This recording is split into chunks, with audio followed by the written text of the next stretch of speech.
Welcome back to Old School Sports and our Out of the Park Baseball 24 playthrough of the Buffalo Wings. And in our last episode, we played through the first two seasons after we resigned as general manager of the Buffalo Wings. And at the end of that episode, we did find out that our longtime star, number one overall pick in 2026, Dashawn Seifu, who spent parts of 20 major league seasons with the Buffalo Wings, was elected to the Hall of Fame on the first ballot with 98.5% of the vote. Brilliant career by Mr. Seifu over those 20 years, a lot of hardware, and he was a member of the first 5 of the 7 championship teams that we led with the Buffalo Wings. And in the 2 seasons since we stepped down, the Wings have extended the record playoff streak to 23 consecutive years, and they've actually extended the National League Championship appearance streak to 10 straight years. But the team has fallen in the NLCS each of the last 2 years and was actually just a wild card this past season when they slipped to 3rd in the National League. And it's kind of interesting when you look at the team these last couple of seasons because they are spending $40 to $50 million a year more on payroll than we used to. That said, they've still made some trades that we were quite disappointed in letting go of players who we expected to be longtime contributors to the Buffalo Wings, or at least hoped that they would be. And it's also interesting that they've chose to invest more heavily in the roster on the field. The highest payroll we had ever gotten to was $170 million back in 2034, which actually turned out to be our first World Championship season. But they've been at 208 and 219 the last 2 years, so they're investing much more heavily in the major leagues, and they're investing a lot less in scouting and player development.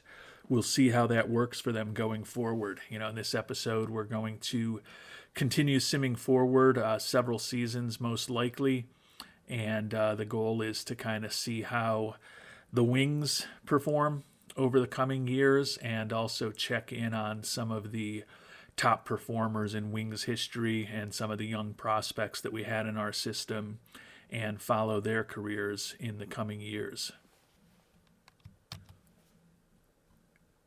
And the new Buffalo GM has continued to move on from some of the players that we developed, traded David Sandoval, the young left-handed hitting outfielder who was used a lot less last year. The first year after he moved on, he had 24 homers and 67 ribbies, a 135 WRC+. We had him at that time, we kind of envisioned him at that time taking over for Jamari Habersham as a starting outfielder for us. Last year he dipped to just 253 at-bats with Buffalo, although he still put up a 122 WRC+. But they have traded him as well as minor league center fielder Ian Thomas for Jeremy Duerling, 28-year-old minor league pitcher, and first baseman Josh Albrecht. He looks like a pretty interesting prospect, quite honestly, so can't get him on him too much for this trade. Just kind of wonder what that means for Jim Reichert, who had been our first baseman. I know they had moved him to the outfield at one point. As much as I like Sandoval, seeing that they got Albrecht in return, he does look like a pretty high upside player with the potential to hit a lot of homers. They also traded away Arfany Perkins, who was a first-round pick of ours a few years ago. Finally made it to the majors after we had moved on. And he's put up a 183 and actually he hasn't made it to the majors. He's made it to as high as Albany. He's put up some really big seasons in Albany and Utica the last couple years. Question his contact, but his ability to hit home runs and draw walks while also striking out seems to be unparalleled. We got a 31-year-old minor league pitcher, and then Rogelio Ramos. Looks like a decent center fielder candidate. Don't love the low work ethic and intelligence. Probably not a trade I would have made, but as I have said many times before, I'm no longer in charge, And they also signed the veteran reliever Lazzaro Savonarola, who we have looked at in the past. Did he ever actually play with us? Oh, yeah, he was in our organization. But this was post my time. He was with us in 2046. Pitched 9 games for us in 2046. And then 2049, after I had moved on, he was back with the team. So taking a look at the preseason predictions for this 2051 season, the Orioles and Stars expected to have a big battle in the AL East, the Angels in the AL West, and our Buffalo Wings are projected to be strong again, 100 wins, getting back on top of the National League East. Hopefully we'll see that happen. Other than Jim Lance, doesn't look like they're really expecting any of the Buffalo players to have monster seasons, but hopefully the likes of Arturo Casares and Jim Reichert and Juan Toledo will prove otherwise. And the Buffalo Rings really bounced back here in the 2051 regular season, a 109-53 record, easily the best record in baseball. So a 24th consecutive playoff appearance in Buffalo. We'll see whether they can make it to an 11th consecutive NLCS and perhaps win an 8th World Series overall. Taking a look at the team leaders, a few familiar names still around. Danny Ferguson led the team with a .291 batting average, only 4 homers and 49 ribbies though. Juan Toledo, 43 homers, 96 ribbies. Jim Reichert, 40 homers and 102 ribbies. Josh Albrecht, the new addition, 36 homers and 102 ribbies. And Arturo Casares, although he was behind all of those players in home runs with only 34, did drive in 114 runs. So some familiar names. Ramiro Medina still around, .260 average, 28 homers, 88 ribbies. And he also stole 20 bases. Pitching-wise, some different names here, at least from when we left, although P and Moreno were both on the team last year. Jim Lance, 15-9 with a 3.31 ERA, so a nice bounce-back year for him after missing all of last season with an injury. We'll see what this team can do with the playoffs. Still a few familiar names. Luis Palencia is still around, 11-0, working out of the bullpen with a 2.30 ERA. Floyd Auclair still in the bullpen. He's been the closer ever since I left. 2 ERA and 51 saves. Caleb Leamy, former number 1 draft pick, or more accurately, first-round draft pick, 12-7 with a 4.18 ERA, his first full year in the majors. And Caleb Creveling, 14-7 with a 4.49 ERA in his first full year as a full-time starter. So good to see some of the youngsters that we have brought up through the system still around. You can see Bobby Huntington, the catcher, .260 average, 8 homers. And Josh Fuchs has settled in as their long-term solution at shortstop, hit .260 with 7 home runs this past season. And the 2051 Buffalo Wings have claimed the 8th World Series title in franchise history. It was a pretty easy run through the playoffs for the Wings as well. Took out the Padres in 3, did have to go to 6 to beat the Cardinals, but still never faced a potential elimination game. And then they took out our fellow expansion team from back in 2026, the Nashville Stars, 4-1. In the World Series, a familiar name, Arturo Casares, is named the World Series MVP after the Wings took that series. And you can see some familiar names in the box scores. Claire ended up winning 3 games in the series, and he actually lost one as well. So seems like there was a lot of insane stuff going on in those final innings with our closer having a 3-1 record in the first 4 games of the series, and every single one of those wins being a 1-run game. Pretty wacky results. Toledo and Casares hit homers in the clincher. It was Casares' 4th home run of the World Series. And we are on to 2052. But before we fully move to 2052, no big awards awarded to the Buffalo Wings this year. Kind of interesting, though.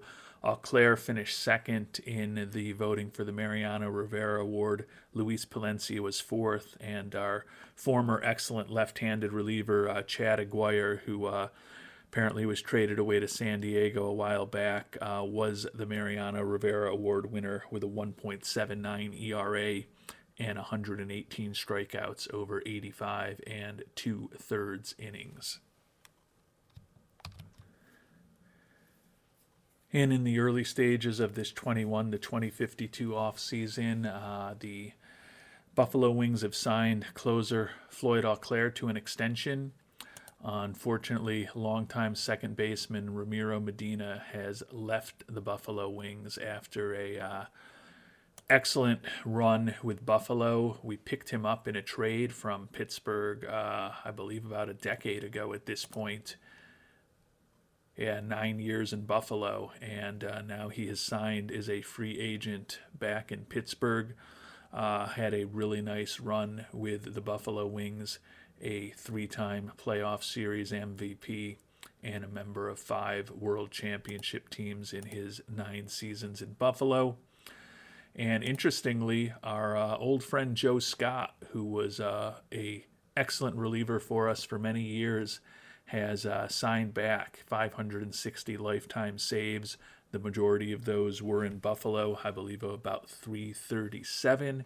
If I can actually remember that number off the top of my head, it's really a sign I need to get out more. And yes, it is a sign that I need to get out much, much more. But Scott, nearing the end of his career, will be back with the Buffalo Wings in 2052. But in a very disappointing piece of news as we head to the beginning of this 2052 season, Jim Lance, who was one of my members of the all-time Buffalo Wings Mount Rushmore, has been allowed to leave and has been allowed to leave for a division rival. So he has signed a 3-year, $61.2 million deal with the Mets. Boy, I tell you, that money seems pretty darn reasonable for a guy who's coming off of a nice year after missing a whole year with injuries and still is not particularly injury prone and still throws in the high 90s. His Buffalo career concludes with a 137 and 62 record and ERA below 3 and exactly a 50 WAR over the course of his 12 seasons in Buffalo. He was a member of the last 6 of the Buffalo Wings World Series championship teams, and that one really hurts. I certainly would not have let Mr. Lance go, but the new regime just won a World Series, so I assume they know what they are doing. Taking a look at the preseason predictions here for 2052, and maybe they don't know what they're doing. Projected to go 86 and 76, although that still will just barely get the Buffalo Wings into the playoffs once again, if it does happen that way. No, none of our batters expected to be among the league leaders, and Alvaro Moreno is the only pitcher who's expected to be among the top performers in the National League this year. And another season in the books and a 25th consecutive playoff appearance for the Buffalo Wings. At 99 and 63, they were in a flat-footed tie in the NL East with the Pirates. But the Pirates, with our longtime second baseman, Mr. Medina, in their lineup, won the tiebreaker over us. So Buffalo will be getting the playoffs this year in a wild card series. Taking a quick look at the top performers, Jesus Heredia. You may remember him. He was a draftee of ours in the first round back in 2047, potential infielder, and he made it up to the majors full-time this year, and all he did was lead the league with 192 hits, lead the team with a .316 batting average, and put up a 129 WRC plus and a 5.6 WAR. David Tavera led the team in home runs, international free agent signing of ours from 2044. Big improvement from a year ago when he was a part-time player for Buffalo. You can see Reichert still among the team leaders, although his batting average dipped to 222, but he was third on the team with 29 homers. Josh Albrecht, who they picked up in that big trade 2 years ago, 35 homers, 88 ribbies in his second year with the team. Tavera and Albrecht, the top two in ribbies, although Albrecht technically tied with Casares, 254, 28 homers, and 88 ribbies for Mr. Casares. Caleb Kreveling and Caleb Leamy, a couple of former draftees, tied for second on the team in 10 wins behind Josh Knammer. 11-3 in just 18 games with Buffalo. And you can see we do have some injuries as the playoffs get underway. Auclair with 34 saves and Scott with 18. Still a number of familiar names in the lineup. Albrecht is really the only one who's not homegrown or somebody that we had traded for. So they've done a pretty good job of keeping the everyday players together and supplementing it with some of the youth from our farm system, notably Heredia and Tavera. But the pitching staff is looking more different every year, even though having Joe Scott back cushions that blow a bit. And while the Buffalo Wings did keep their playoff streak at 25 consecutive seasons this year, the National League Championship Series streak ended at 11 consecutive appearances. Because the Buffalo Wings were upended in the Wild Card Series 2-1 by the Wild Card Colorado Rockies, who went on to take the World Series 4-2 over the Baltimore Orioles here in 2052. And in what's been an interesting 2052 to 2053 offseason already, our former ace Jim Lance, only 1 year with the Mets, 8-9 with a 3.59 ERA, a bit of a down year for him, although he did, if you looked carefully here, finally win the first All-Star nod of his very storied career. But he has been traded to the Los Angeles Dodgers. And the only pitcher that arguably accomplished more in his Buffalo career than Jim Lance, Alexis Barajas, was just voted into the Hall of Fame. Barajas, a great run primarily in Buffalo after we picked him up from the Miami Marlins, 249 and 128 with a 3.35 ERA over the course of his career. Did win a Cy Young Award with us in 2036. Perennial All-Star who was a member of 6 World Championship teams and won 207 of his career games in the Buffalo uniform. He received 91% of the vote this year, so 2 years after his longtime running mate, Dashawn Seifu, made it to the Hall of Fame, Barajas elected to the Hall of Fame as well.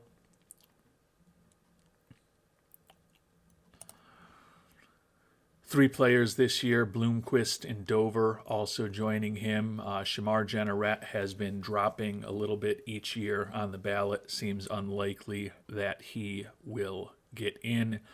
Nate Ruckel, our former reliever, also a very unlikely Hall of Famer. Another familiar name, two familiar names, the reliever David Rivera and the closer Darnell Polite.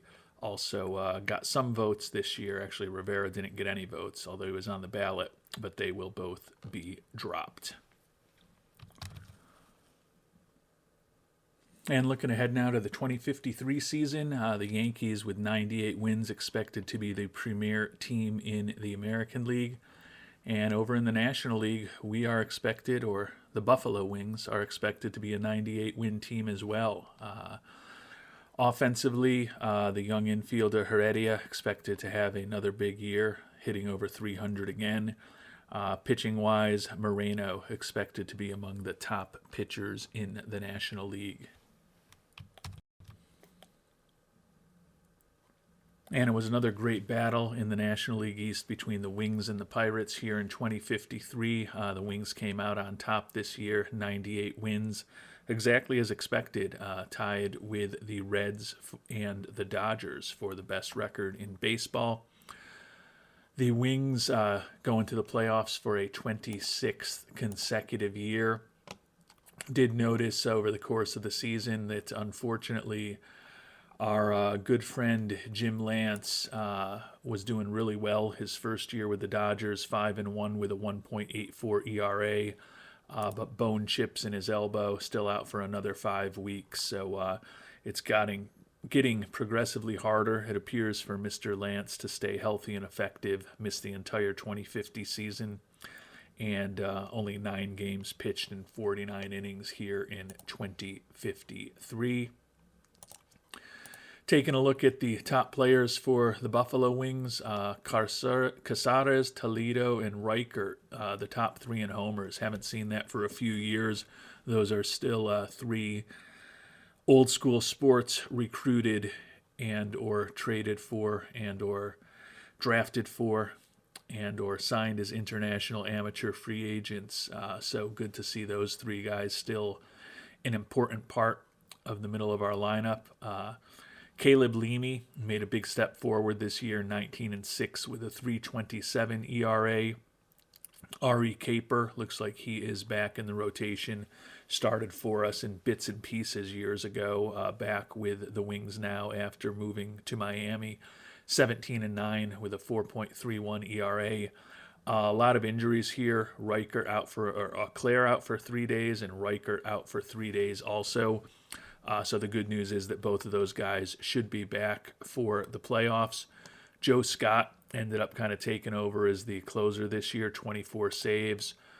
Claire started 12 games this year, just like last year. So no longer fully in that stopper role, although he did have 27 saves, pitched 101 innings while starting 12 games. 2.32 ERA, remains a very good pitcher. And we'll see what this team can do in the playoffs this year. And the Buffalo Wings are your 2053 World Series champions, a 9th championship for the Buffalo Wings. They are still undefeated in the World Series, 9-0 for Buffalo in their 9 World Series appearances. Looked like this might be one where they could lose it. Basically, the home team won every game in the series. So the Wings jumped out to a 2-0 lead, but headed back to Buffalo down 3-2, but won the final 2 games at home. And Josh Albrecht, who had 30 homers and 93 ribbies for the Wings, has been a big addition in the lineup made by the new general manager, is named your World Series MVP here in 2053. We're going to try to sim through 2 more seasons to get us to 2055, and then we will kind of do a little bit of a deeper dive on a list of about a dozen players that I put on a short list when I retired from the Buffalo Wings, whose careers I thought it would be interesting to follow. So if you're wondering what's left in the episode, 2 more years, and then we'll check in a little more deeply on some of our players. And in the new Hall of Fame class, Jesus Espitilla, who had an incredible career for the Mariners, 99.6% on the first ballot. Harlan Campeau, who was briefly with the Buffalo Wings, and Max Clark, who was briefly with the Buffalo Wings. Looked like they could get in eventually. Jennerek got some more votes this year. Still don't think he'll ultimately make it. And our old buddy Juan Estrada, an excellent 2-way player, only 7.9% of the vote, so he'll likely be dropped in the not too distant future. Joey Moore, Nate Ruckel, a couple of other familiar names who got some votes this year but will be coming off of the ballot. More close to now, Joe Scott, after returning to Buffalo for 2 years, is headed to the San Diego Padres, which I believe is where he began this long saga in the major leagues that now has over 600 career saves. Yeah, he was with San Diego that one year before we made the big trade for him. So heading back to where it all began, would think that Scott's career will be ending relatively shortly. Only a 30 WAR over the course of his career, but he does have those 602 saves with a career ERA below 3 at this point. So will be a very interesting Hall of Fame case someday for Mr. Scott. And as we get ready for opening day, Jim Lance, coming off of that basically lost season with the Dodgers, has signed with Nashville. So he's on a team that's going to see if they can get back to the World Series. I'm not sure how they've done these last few years since they did place the Buffalo Wings in the World Series a few years ago. But Lance, getting older now, 36 years old, 150 wins, certainly would think that he can get to 200. I would think that if we had continued managing him as a member of the Buffalo Wings, he'd probably have more than 150 wins today. But it is what it is. Taking a look at this upcoming 2054 season and the latest preseason predictions, the Guardians with 97 wins expected to be the best team in the AL. And our Buffalo Wings, or the Buffalo Wings, once again expected to be the best team in the NL with 101 wins. Juan Toledo expected to have a monster offensive season. And Daniel Mandujano, a guy who they picked up in a trade with the Minnesota Twins this offseason. Wonder what the Wings had to give up to bring him on board. Had to give a lot of players, including the Drake. Let's see what the Drake's done over the course of his career. And he hasn't become what we thought he could. 23 years old now, and he only made it up to Double-A last year. Doesn't look like he's going to be a dominant pitcher. Still has those good personality traits. Throws in the mid to high 90s now. But probably has not been developed as well as I think he would have been if I had remained general manager of the Buffalo Wings. Certainly would have been devoting more resources into the Drake. But Mandujano and Caleb Leamy both expected to have really good seasons for Buffalo this year in 2054 as the Wings seek a 27th consecutive playoff appearance. I had kind of thought that things would fall apart relatively quickly with the AI GM. And the Wings have remained very competitive. Obviously, they've won 2 World Series since we left as general manager, so maybe we should have done that years earlier. I do think that we had built up a pretty solid farm system, and we had a number of players signed to longer-term deals. Looking at where they sit now, you can see they're still not investing much in scouting and player development. But that budget in Buffalo is 5th highest in all of baseball now, and they're spending a lot on payroll. So they've turned Buffalo into a big market team. I mean, I think we had kind of set the stage for that, but they've got so much money to spend, and they've been spending it pretty efficiently, and they remain a dominant franchise in Major League Baseball and all of professional sports. And the streak of consecutive playoff appearances is extended to 27 for the Buffalo Wings franchise, but at 89-73 and 15 games out of first in the NL East, perhaps we're starting to see the first cracks in the armor of this Buffalo Wings franchise. Take a look at the key performers from this season. Heredia, former pick, pretty good major league hitter and a solid defensive second baseman. Juan Toledo and Jim Reichert, along with the first baseman that the new regime traded for several years ago, Josh Albrecht, were top in the team in home runs. Toledo just eclipsed 100 ribbies. Heredia led the team with 32 steals. Three names that we had brought up all over the leaderboard: Caleb Leamy, Ari Caper, and Caleb Krebeling, top three on the team in ERA and wins. And Krebeling and Leamy also were among the top three on the team in innings pitched and strikeouts. As we get ready for the playoffs, you can see a few players banged up here. Floyd Auclair back in that full-time reliever role with Scott gone, 46 saves and a 1.67 earned run average.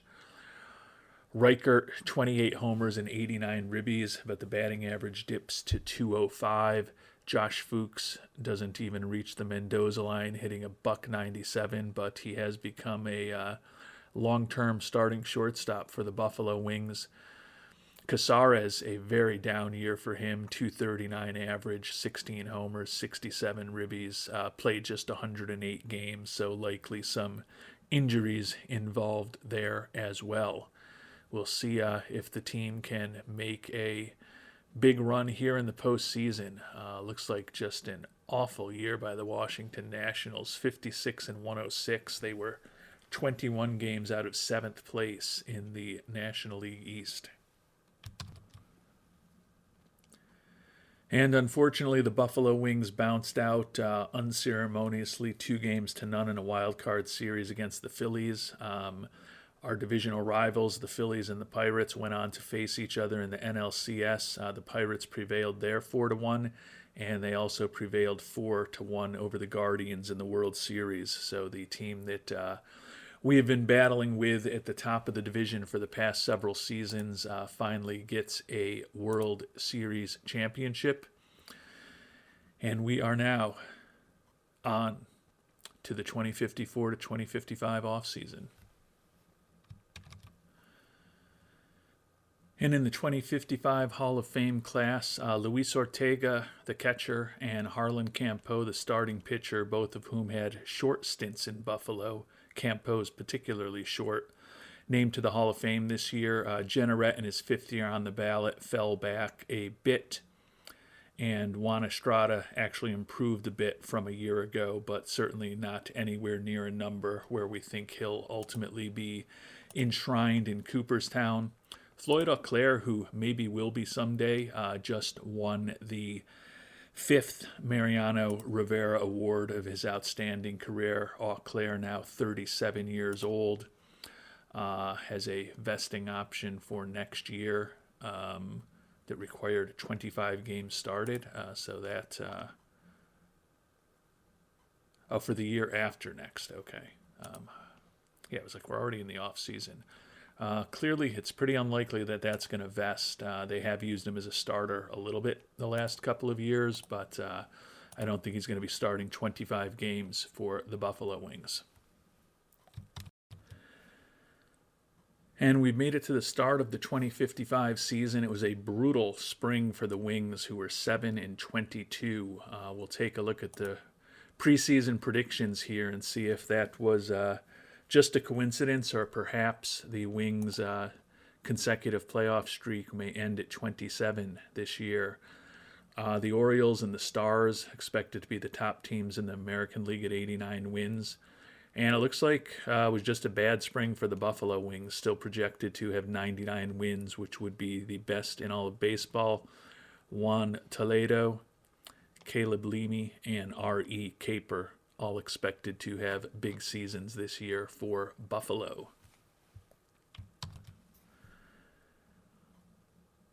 And all good things must come to an end, and here in the 2055 season, the Buffalo Wings are finally not in the playoffs. So after 27 consecutive playoff appearances, the 2055 Buffalo Wings will go down in history as the team that finally missed the playoffs. Finished the year 13 games behind the New York Mets. The defending champion Pirates slipped all the way to 500. Taking a look at the Wings' top players, Heredia, once again a 300 hitter. Casares with 37 home runs and led the team with 105 ribbies. Heredia with 40 steals. Wally Hurd led the team in ERA at 3.36, but Leamy and Caper were second and third in ERA, wins, and strikeouts behind Hurd, and Leamy and Caper were also among the top 3 players on the team in terms of innings pitched. Can still see some familiar names. Albrecht, 33 homers, Juan Toledo, 30, Jim Reichert, 26, Danny Ferguson still playing third base. But we've moved on. New catcher and a new shortstop this year. I don't know if Fuchs is still with the team or not, but if he is, he's not the starter anymore. I guess we can check on that, and it looks like Fuchs is just gone at this point. Few familiar players around. Feynman Hawkinson, who we thought could be a pretty useful utility guy, has been with the team for these past 7 years that we haven't been the general manager. And then, of course, Reichert, Ferguson, Toledo, and Casares still around as well. And we were close to another Subway Series in 2055 with the Yankees and the Mets both making it to their league championship series, but it ended up being the Astros against the Diamondbacks in the World Series, and the Astros won 4 games to 3. And in the first time in almost 3 decades that the Wings did not make the playoffs, could be a situation where that playoff less streak ends up getting significant, because the great center fielder Arturo Casares just signed a $132 million deal for 4 years to leave Buffalo and join the Mets. And Floyd Auclair, after a brilliant run in Buffalo for well over a decade, just signed with the New York Yankees. So the other New York teams benefiting from perhaps the dismantling of Buffalo. Taking a look here at the Hall of Fame voting. Nobody named to the Hall of Fame this year. Shamar Jenneret actually finished slightly behind Daniel Rojas, another former Buffalo Wing who was on the ballot for the first time. Don't know that either of them will ultimately get in. And it looks like Juan Estrada has fallen off of the ballot. So thus far, 7 years after we last played with the Buffalo Wings, we've seen Dashawn Seifu and Alexis Barajas, the 2 greatest players in franchise history, make it to the Hall of Fame, but nobody else thus far. And I mentioned earlier that when I was finishing up as general manager of the Buffalo Wings, I put a list of players together that I thought would be interesting to follow over the subsequent years, and we'll check in on that list, see some of the players that we thought were going to be top prospects and some of the guys that we hoped would spend their entire careers in Buffalo, see exactly what they have done. Ben Drake, we're really excited to have picked him in the first round of the draft several years ago. He's now 25 years old. Looks like he's developed into a useful major league pitcher. Made his debut this past season with the Miami Marlins, and put up a 3.75 ERA in 60 games. So not going to be the superstar that we thought he might be. But he's done better than Ron Sedano, who was a potential 2-way player we picked in the first round in 2047. And batting-wise, Sedano has never made it past AAA. Just hit a $120 there in 50 at-bats this year. And pitching-wise, a little more effective with a 2.95 ERA over 36 2/3 innings this year. Honestly, though, taking a look at his batting ratings, he's certainly not going to be a 2-way player at the major league level. And taking a look at his pitching ratings as well, with that brutal control, it's pretty unlikely that Mr. Sedano is ever going to be a major leaguer.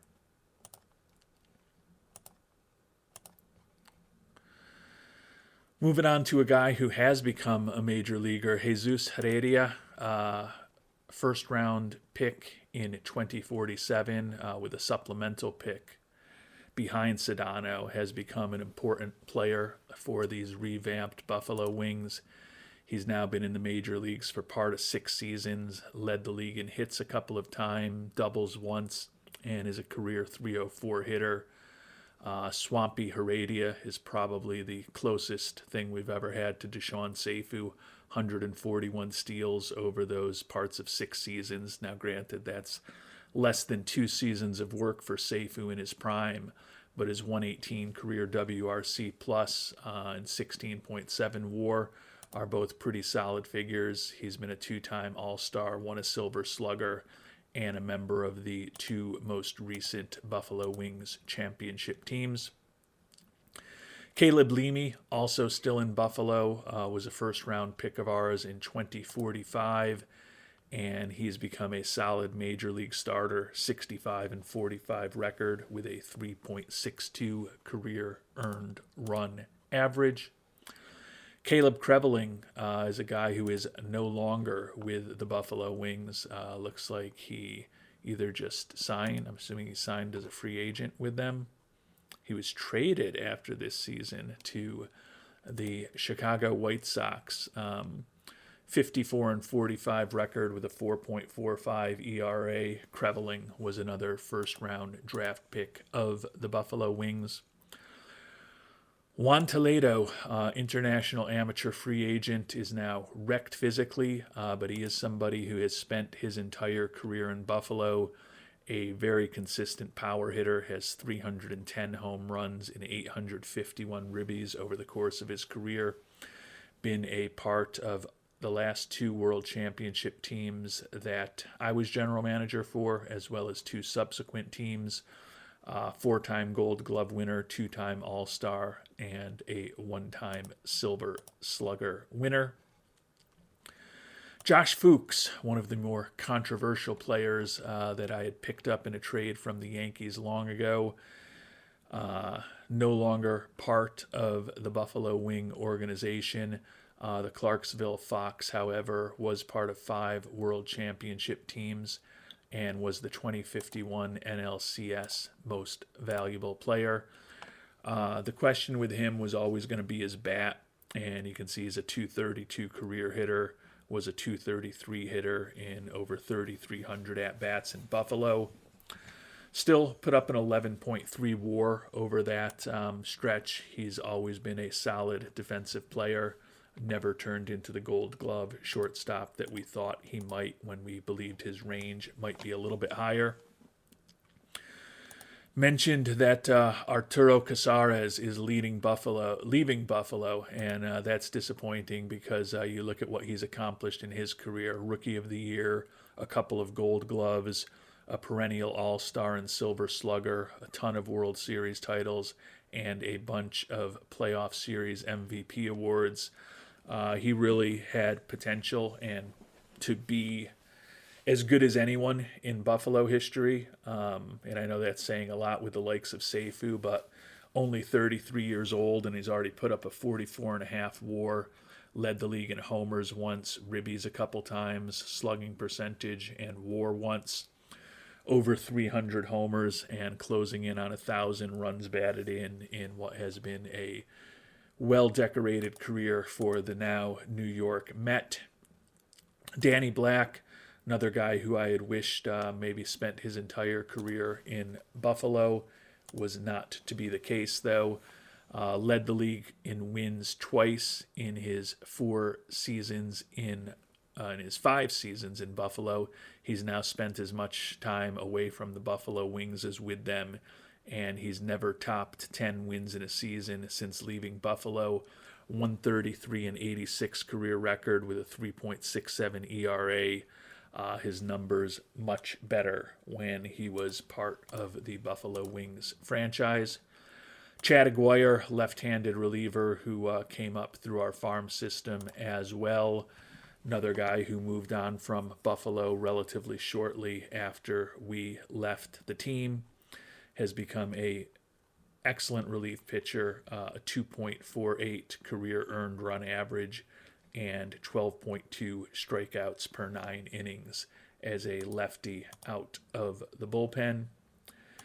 Jim Reichert, is a free agent.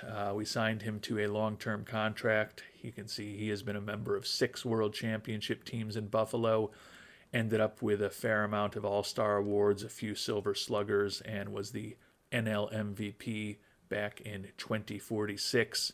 Still has the home run power and the good eye. He is Buffalo's all-time leader with 394 home runs and 1,146 runs batted in, 255 career hitter, and a 25.9 career WAR, given that he's not necessarily a great defensive player. He's fragile physically. I think it's very conceivable that the Buffalo Wings will move on from him this offseason as well. Ramiro Medina, longtime second baseman for the Buffalo Wings. And Mr. Medina, as I mentioned, was a part of a World Championship team in Pittsburgh after he left us, but really has not been nearly as productive for the Pirates as he was in Buffalo, is now wrecked physically, ended up putting up a 41.5 WAR over his time as the Buffalo Wings second baseman. Jim Lance, who I had put alongside Barajas and Seifu on the Buffalo Wings Mount Rushmore, has certainly been less successful since he left Buffalo, combined for a 3-10 record and a 5.47 ERA this past year at the age of 37, a 165 and 91 career record with a 3.18 ERA and a 61.5 WAR. Only a one-time All-Star. He's someone who is probably going to be a borderline Hall of Famer when all is said and done. I don't think he's accomplished quite enough. Ishmael Velasco was the 4th player that I had put onto the Buffalo Wings Mount Rushmore. And unfortunately, after he left the Buffalo Wings, his career has definitely gone in a less favorable direction. He's now retired, finished his career with a 271 batting average, 191 homers, 258 stolen bases, but did put up a 34.4 WAR in his 1,300 games in Buffalo, and he was a big-time playoff performer, winning 3 World Series Most Valuable Player awards. And last but certainly not least, Floyd Auclair, who had really 3 different careers in Buffalo in all of his years there. He was a starter at first, then arguably one of the top stoppers in the history of baseball when he was consistently pitching 130 to 140 innings a year and sometimes striking out over 200 batters as a reliever. And he has since moved into a closer role. So some interesting numbers for him. Got over 100 career wins, closing in on 300 career saves and over 200 career holds, 2.81 ERA, 12.7 strikeouts per 9 innings. So a nice career for Auclair as well, and a 42.3 WAR with the Buffalo Wings. I think some of you had brought up in I guess it's a few episodes at this point when I talked about our Mount Rushmore when I did the series recap that perhaps Auclair should be on the Buffalo Wings Mount Rushmore. And I think it's fair to say that at this point, looking at how many years ago Velasco left and what Auclair has done since the years that Velasco did leave, that I would certainly put Auclair ahead of Velasco on the all-time Buffalo Wings list at this point. And with that, we will call it an episode. We will have one final episode for the Buffalo Wings when I sim through another 5 seasons, and then the series will finally come to an end. By that time, even the likes of Toledo and Fuchs and Casares, as well as Danny Black and Chad Aguirre, who were young players in their early and mid-20s when I was finishing up playing with Buffalo. All of those players will be in their late 30s by then. We'll kind of know what their careers look like. And we'll see over the next 5 years if perhaps the Buffalo Wings are able to get back into the playoffs, or will the franchise slip into mediocrity. It's been a interesting series. It's been a really fun 10 months playing through these games and talking through these games with all of you. And there's one episode to go at this point. Until then, thanks so much for watching and hope you have a great day.